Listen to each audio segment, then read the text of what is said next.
Title: I, 34M, think my wife, 32F, is lying to me about where she's been.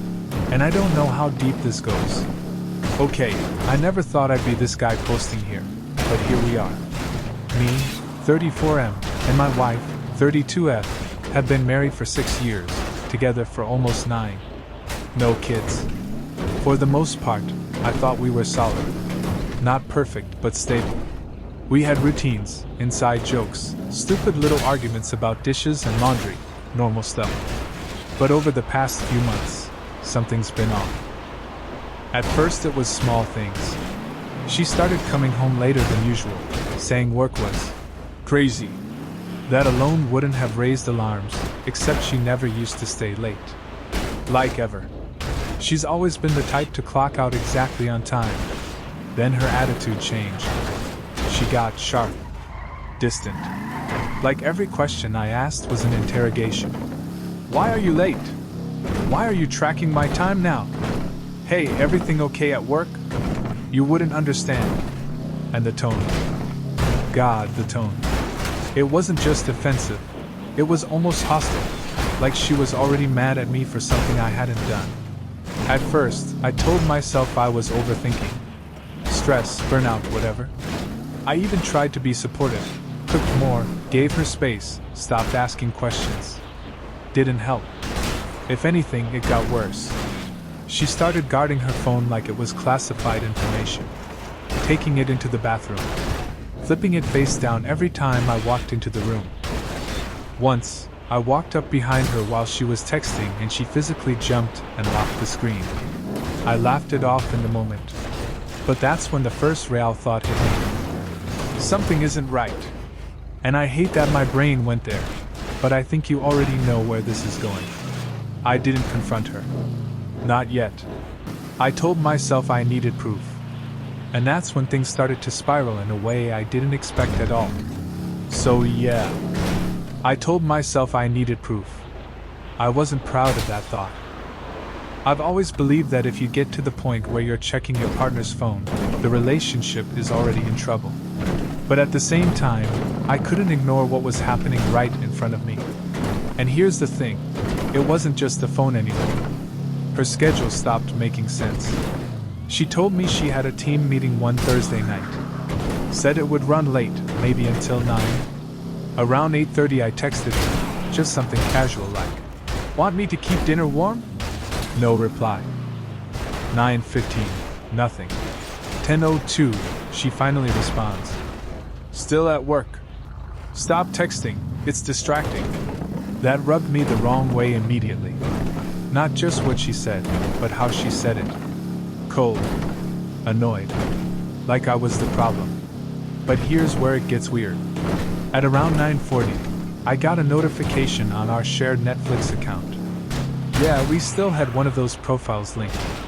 Watching some random reality show on her profile. At first I thought it was a glitch.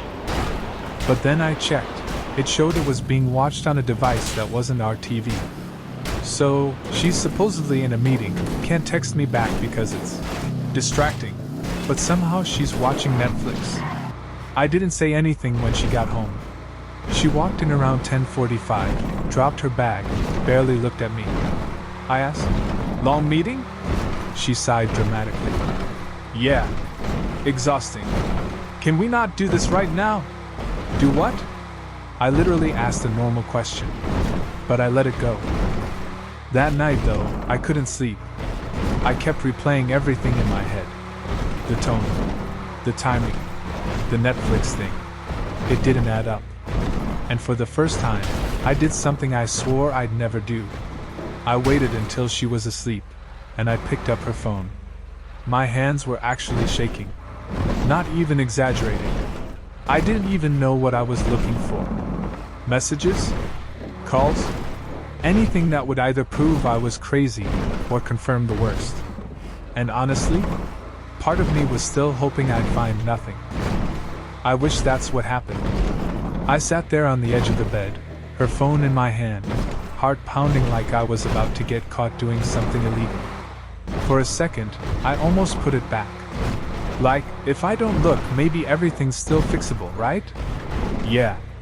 That thought lasted about 2 seconds. I unlocked it. She hadn't changed her passcode, which somehow made this feel even worse. Like she either didn't think I'd ever check, or didn't care. First thing I opened, messages. Nothing. Like, nothing suspicious. No obvious other guy. No flirty texts, no weird contact names. Just normal conversations, friends, coworkers, family. For a moment, I actually felt relief. I literally exhaled and thought, okay, you're just paranoid. But then something caught my eye. At the top of her messages list, there was a contact with no name. Just a blank space. No picture. No thread preview. That was weird by itself. I tapped it. Empty. No messages at all. Which makes no sense, because why would it even be there then? iPhones don't just randomly create ghost chats. That's when it clicked. Deleted messages. My stomach dropped so fast it felt physical. I went into her recently deleted messages. And there it was. A thread. Hundreds of messages. All with one number. No name saved. I opened it.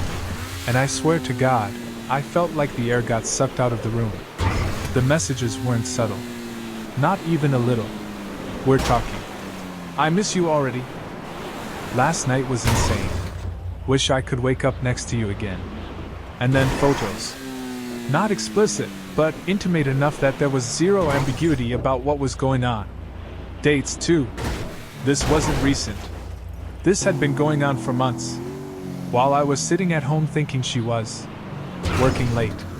She was with him. Watching Netflix, apparently. I don't even remember how long I sat there scrolling. It could have been 5 minutes or an hour. Everything just kind of blurred together. And the worst part? I recognized the timeline. Some of those messages were from days when she came home, kissed me, and acted completely normal. Like nothing happened. Like I was the idiot. I quietly locked her phone and put it back exactly where it was. Then I just sat there in the dark. No yelling. No waking her up. No dramatic scene. Just silence. Because in that moment, something in me shifted. I wasn't just suspicious anymore. I knew. And I had no idea what I was going to do with that. I didn't sleep that night. Not even for a minute. I just lay there next to her, staring at the ceiling, replaying everything I saw over and over again like my brain was trying to punish me. Every message. Every "I miss you." Every "Last night was amazing." And her, right next to me, breathing, like none of it mattered. At one point she rolled over and threw her arm across me in her sleep. I froze. Because that used to feel comforting. Now it felt fake. Like I was lying next to a stranger wearing my wife's face. Morning came way too fast. She woke up, stretched, looked at me and said, "Why are you up so early?" Same voice. Same face. Same routine. And I just looked at her, trying to figure out how someone can lie that easily. I said, "Couldn't sleep." She shrugged. "You should stop overthinking everything. It's not healthy." That line hit differently now. Overthinking. Right. I watched her get ready for work like nothing had changed. She even complained about being exhausted again. I almost laughed. Instead, I said, "Big day today?" She didn't even look at me. "Yeah. Meetings all day." There it was again. The lies. So casual. So automatic. And here's the thing. I had a choice in that moment. I could have blown it up right there. Told her I knew everything. Thrown the phone in her face and demanded answers. Part of me wanted that. Badly. But another part of me needed to understand how far this went. Because what I saw last night, that wasn't a mistake. That was a whole second life. So I played along. I nodded and said, "All right. Have a good day." She grabbed her stuff, walked out the door, and that was it. No kiss goodbye. No hesitation. Just gone. The second the door closed, I felt this wave hit me. Anger, yeah, but also something worse. Clarity. Because now I wasn't guessing anymore. Now I was watching it happen in real time. And I decided right then. I wasn't going to confront her yet. Not until I knew everything. And that decision, yeah, that's where things started getting even messier. The second she left, I got up and started moving. No hesitation this time. If she was living a double life, I was done sitting around pretending everything was fine. First thing I did, I checked her laptop. She always said it was just for work, and normally I wouldn't touch it. But at this point, normal rules were gone. It wasn't even locked. I opened it, half expecting to find nothing again, or maybe something obvious like the messages from her phone. What I found instead was worse in a different way. Emails. At first glance, boring. Work stuff. Meetings, reports, HR nonsense. But then I saw a thread with a subject line that didn't fit. Thursday night. No company logo. No signature. Just a Gmail address. I opened it. Short messages. Careful. Way more subtle than the text I saw on her phone.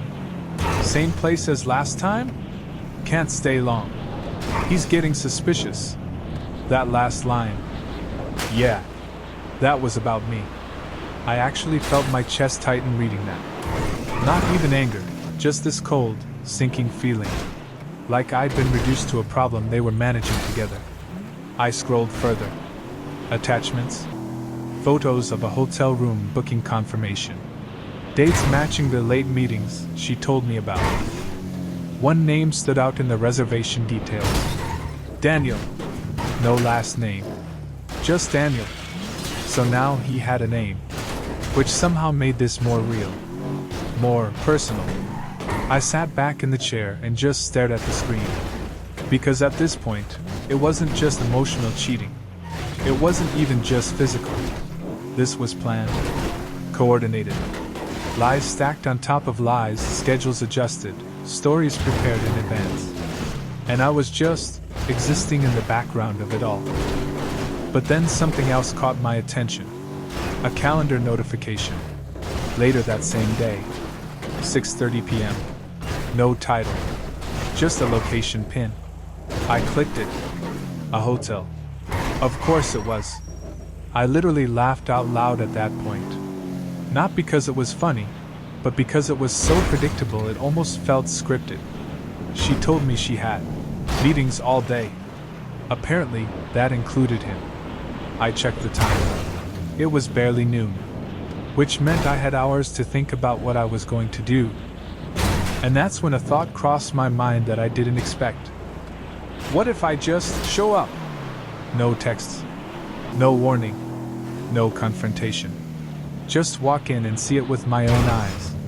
Part of me knew that was a terrible idea. The other part wanted the truth to hit as hard as possible. And honestly, I think I'd already made up my mind. I wish I could say I thought it through like a rational adult. I didn't. By 4 p.m., I was already in my car. I tried to work. I really did. Sat in front of my laptop for hours, rereading the same email over and over, not absorbing a single word. My brain kept looping back to the same image, her, in that hotel room, with him. Daniel. Just the name made my jaw tighten. Around 5:30, I couldn't take it anymore. I grabbed my keys and left without even fully deciding what I was going to do once I got there. The drive felt unreal. You know that feeling when everything looks normal, traffic, people, lights, but inside you're completely detached? Like you're watching your own life from the outside? That was me. I kept going back and forth in my head. Don't go. This will only make it worse. No, you need to see it. You need to know. By the time I pulled into the hotel parking lot, my hands were gripping the steering wheel so hard they hurt. I just sat there for a minute. Engine off. Silence. This was the point of no return. Because once I walked in there, whatever I saw, I couldn't unsee it. But staying in the car? That wasn't an option anymore. So I got out. The lobby was normal. Way too normal. A couple checking in. Someone on their phone near the elevators. Soft music playing like it's just another evening. Meanwhile, I felt like I was about to walk into a disaster. I didn't have a room number. Just the time, the location, and a gut feeling. I went up to the floor listed in the booking confirmation I saw earlier. I don't even remember pressing the elevator button. It all felt automatic. When the doors opened, my heart was pounding so loud I was sure people could hear it. Hallway was quiet. Too quiet. I walked slowly, trying to act like I belonged there, like I wasn't about to catch my wife cheating. And then, I saw her, at the far end of the hallway, standing outside a door, with him. I didn't see his face clearly at first. Just a guy, close to her, leaning in slightly, like they were mid-conversation. But her body language?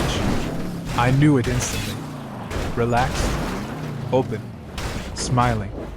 A version of her I hadn't seen in months. That alone hit harder than anything. I stopped walking. Just stood there, frozen. And then she laughed. I hadn't heard her laugh like that with me in a long time. That's when something inside me snapped. Because it wasn't just betrayal anymore. It was the realization that she was giving someone else the version of herself I'd been trying to get back. And I was done standing there watching it. So I started walking toward them. Fast. And right before she noticed me, I saw his face. And yeah, that made everything so much worse. The closer I got, the clearer his face became. And then it hit me. I knew him. Not well. Not like a friend. But enough that it felt like someone punched me straight in the chest. He'd been in our apartment before. Twice. The first time, she introduced him as a guy from work. Said they were on the same team for some project. He was polite, quiet, didn't say much. I remember thinking he seemed normal. Harmless, even. The second time was at a small get-together we had. Nothing big, just a couple of her coworkers, some drinks, music in the background. I remember that night now in a completely different way. The way they looked at each other when they thought no one noticed. The way she laughed at everything he said.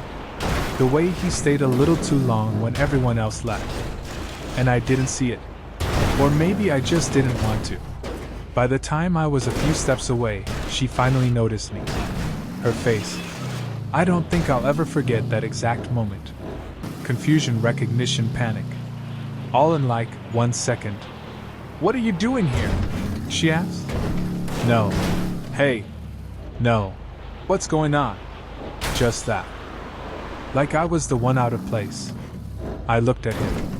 He looked back at me, clearly caught off guard but trying to play it cool. Straightened up, stepped slightly away from her like that would somehow make this look better. "Seriously?" I said. My voice sounded, even to me, too calm. She immediately went defensive. "You're following me now? What is wrong with you?" That line. After everything I saw, everything I knew, that's what she went with.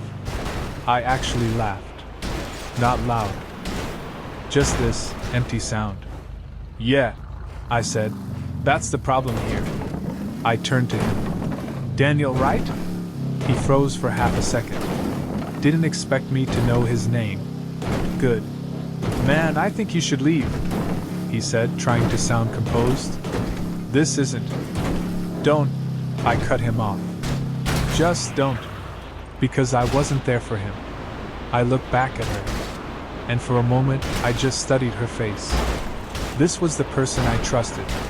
The person I built a life with. And now she was standing in front of me, caught, and still trying to twist it. So I said it. Plain. Direct. "I know everything." That's when her expression changed again. Not guilt. Not even shame. Calculation. Like she was already thinking 3 steps ahead, figuring out which version of the truth she was going to use. And that hurt more than anything I saw on that phone. For a few seconds, nobody said anything. Just this heavy, suffocating silence in the hallway. She crossed her arms, like she was bracing herself, not like someone who got caught, but like someone getting ready for an argument she planned to win. Everything? She said, raising an eyebrow. That's a bold claim. I just looked at her. No name saved. Deleted messages. Hotel bookings. He's getting suspicious. I paused. Should I keep going? That did it. For a split second, her composure cracked. But instead of backing down, she doubled down. You went through my phone? She snapped. Wow. That's actually insane. I almost smiled. There it was. Not denial. Not apology. Deflection. Yeah, I said quietly. That's the insane part. Daniel shifted awkwardly beside her. You could tell he didn't want to be there anymore. Look, I'm just gonna. He started. Stay. She cut him off sharply. That surprised me. She didn't even try to hide him. Didn't ask him to leave. Didn't pretend this was a misunderstanding. If anything, she stepped closer to him. Like she'd already picked a side. And it wasn't mine.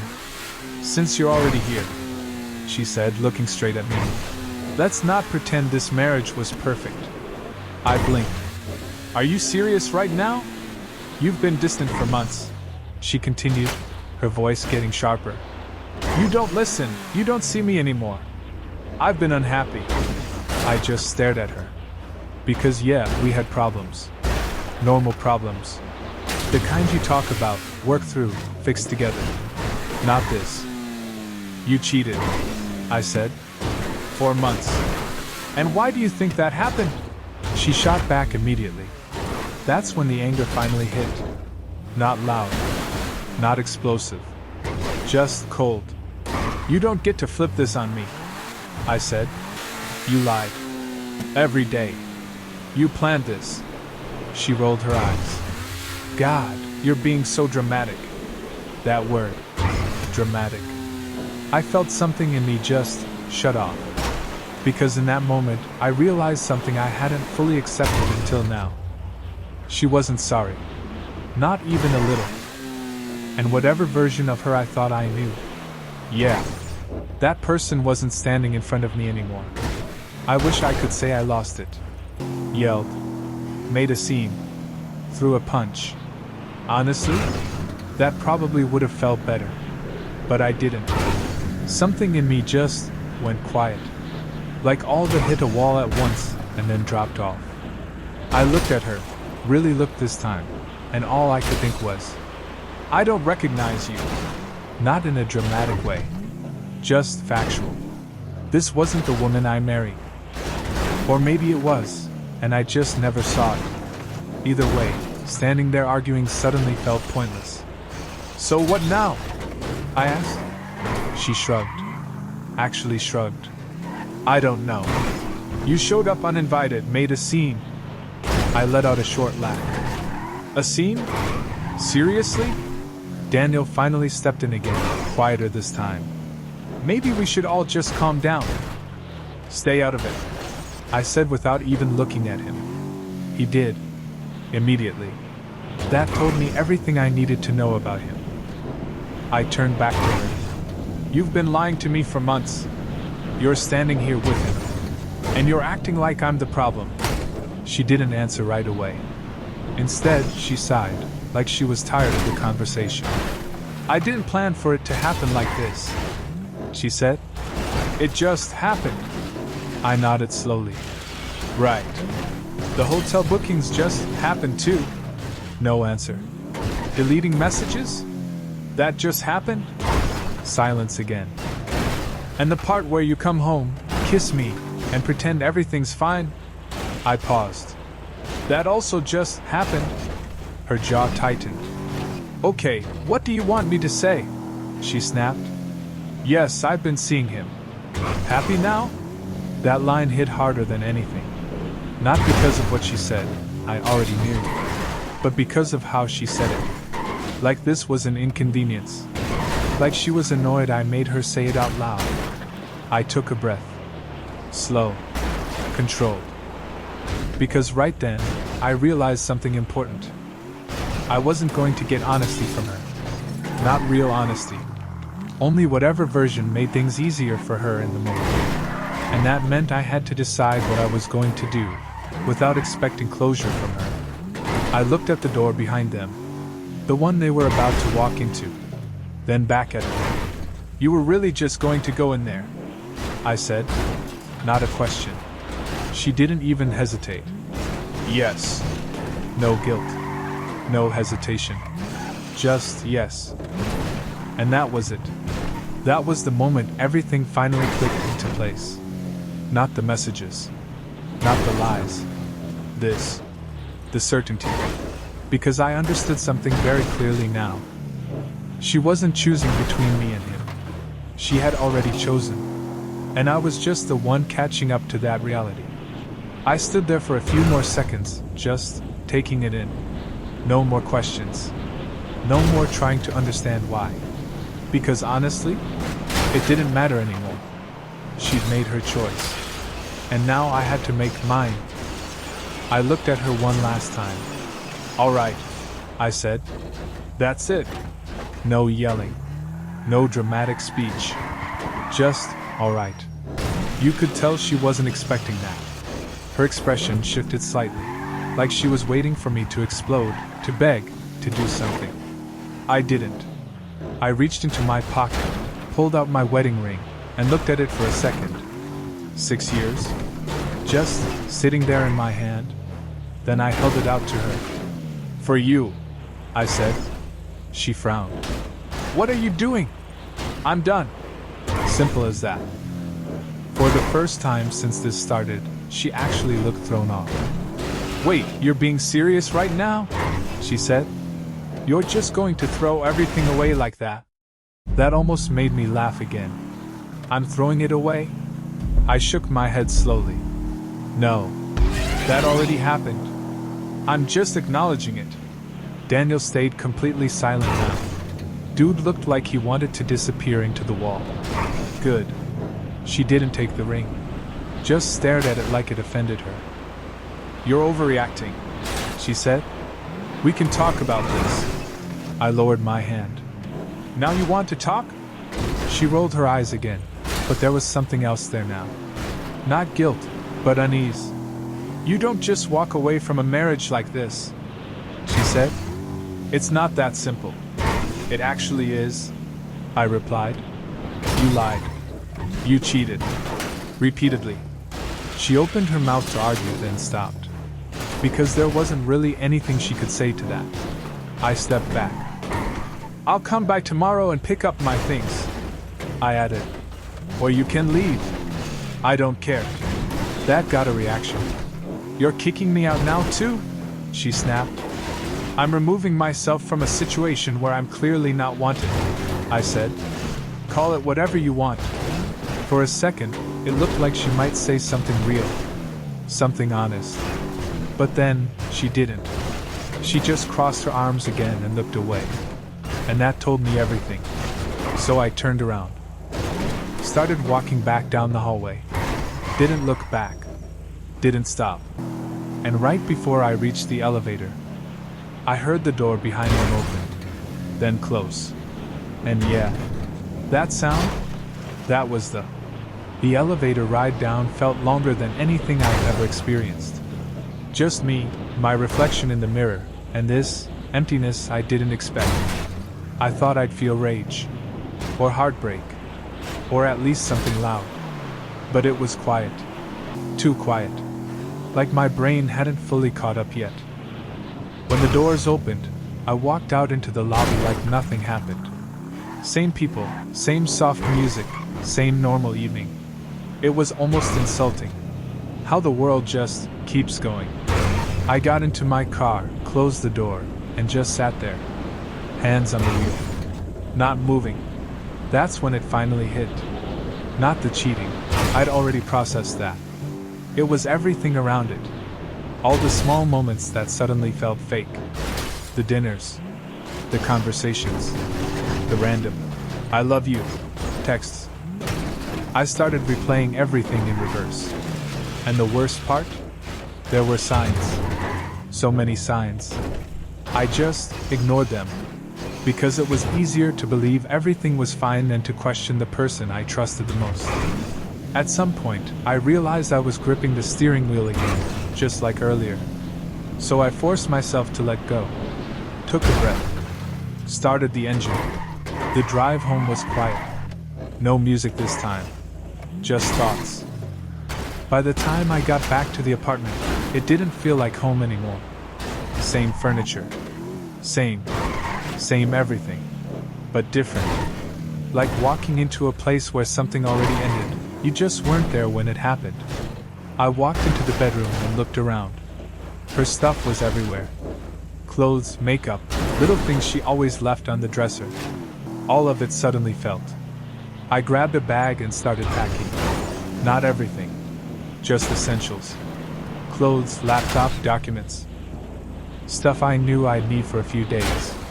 Because there was no way I was staying there tonight. Halfway through packing, I found something that made me stop. A photo. Framed, sitting on the shelf. From a trip we took a couple years ago. We looked happy. Genuinely happy. I picked it up and just stared at it for a while. Trying to figure out where that version of us went. Or if it was ever real to begin with. After a minute, I put it face down and zipped the bag. No point holding on to that right now. I walked out, didn't even turn off all the lights. And as I closed the door behind me, one thought kept repeating in my head. This is really happening. Not in a panicked way. Just acceptance starting to settle in. Slow. Heavy. Real. And I had no idea what the next few days were going to look like. I ended up staying at a hotel that night. Not the same one. I'm not that messed up. Just some random place a few blocks away from the apartment. I didn't care where, I just needed distance. From her. From that place. From everything. I threw my bag on the chair, sat on the edge of the bed, and just stared at the wall. And then it finally hit me properly. Not the numb version from before. The real one. I felt it in my chest first, tight, almost painful. Then in my throat. Then everything at once.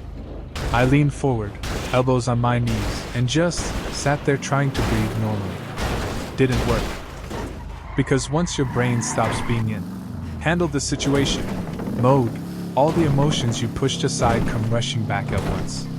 And yeah, I broke. Not loud. Not dramatic. Just quiet. The kind where you don't even realize you're crying until it's already happened. Because it wasn't just about her cheating. It was everything that came with it. The trust. The time. The version of the future I thought I had. Gone. Just like that. I kept thinking about stupid little things. Like how she used to text me, "Did you eat?" if I was working late. Or how we had this one dumb inside joke about a song we both hated but always ended up singing anyway. Random. Meaningless stuff. Except it wasn't meaningless anymore. Because now it felt like all of it belonged to a different life. Around midnight, my phone buzzed. Her name. I just stared at it. Didn't answer. A minute later, another call. Then a text. "Can we talk?" I let out a breath I didn't realize I was holding. Of course. Now she wants to talk. I didn't reply. Another text. "You're overreacting. This isn't how adults handle things." That one actually made me laugh. Not because it was funny, because it was so predictable. Still no apology. Still no accountability. Just shifting blame. Then another. "Where are you?" I typed something out. Deleted it. Typed again. Deleted that too. Because honestly, what was there to say? So I locked my phone and put it face down on the table. Let it buzz a couple more times. Then silence. And in that silence, I realized something important. I didn't miss her. I missed who I thought she was. And those are two very different things. That realization hurt. But at the same time, it made the next step a little clearer. I barely slept that night. Maybe an hour or two at most. The kind of sleep where you're not really resting, just shutting down for a bit because your body can't keep going. I woke up early, disoriented for a second. Then it all came back instantly. The hotel. The messages. The hallway. Her. I sat up, ran my hands over my face, and just breathed. No panic this time. No shock. Just a heavy, steady awareness of what needed to happen next. I grabbed my phone. A bunch of missed calls. More texts from her. I opened them, expecting the same tone as last night. At first it was, "Are you seriously ignoring me? We need to talk about this. You can't just disappear." But then, the tone shifted. "Can you at least tell me you're okay? I didn't mean for it to go this far. Please just answer." I stared at that last one for a while. "I didn't mean for it to go this far. What does that even mean? You don't accidentally lie for months. You don't accidentally book hotel rooms. You don't accidentally build a whole second relationship behind your partner's back. That wasn't something that went too far. That was a series of choices. Over and over again." I locked my phone without replying. Because at this point, I didn't need more words from her. I needed action. So I got up, got dressed, and left the hotel. First stop, a lawyer. Yeah, I didn't waste time. I found one nearby, called ahead, and managed to get it that same morning. Sat there in a small office, explaining everything to a complete stranger like it was just facts. No emotion. Just a timeline. It felt surreal, but also necessary. They walked me through the basics, separation, assets, what the process would look like. I nodded through most of it, not because it was easy to hear, but because I'd already accepted the direction things were going. This wasn't about if anymore. It was about how. After that, I went back to the apartment. Not to stay, just to get the rest of my things. I half expected her to be there. She wasn't. The place was quiet. Too quiet. I moved through it quickly this time. No stopping, no looking at old photos, no getting stuck in memories. Clothes. Documents. A few personal things. Done. Right before I left, I paused in the living room. Just for a second. Because this was it. The last time I'd be there like this. And weirdly, I didn't feel the urge to stay. Or fix anything. Or wait for her. That part of me? It was gone. So I walked out, closed the door behind me, and didn't look back. Again. And this time, it felt final. The next few days blurred together. Lawyer calls. Paperwork. Finding a temporary place to stay. Telling people. That part, yeah, that was rough. I started with my closest friend. We met up, grabbed coffee, and I just told him straight. No sugarcoating. He didn't even look surprised. That hit me harder than I expected. "Man, I didn't want to say anything," he said, "but something felt off the last time I saw you guys. So it wasn't just me. Good to know. Too late, but still." Then came the harder conversations. Family. I told my parents. Kept it simple. We're separating. It's serious. I'm handling it. My mom asked what happened. I hesitated for a second, then told the truth. There was a long pause on the other end of the call. Then just, "I'm sorry." That's it. No lectures. No advice. Honestly, that was exactly what I needed. Word spread pretty quickly after that. And here's where things got interesting. A couple of her friends reached out to me.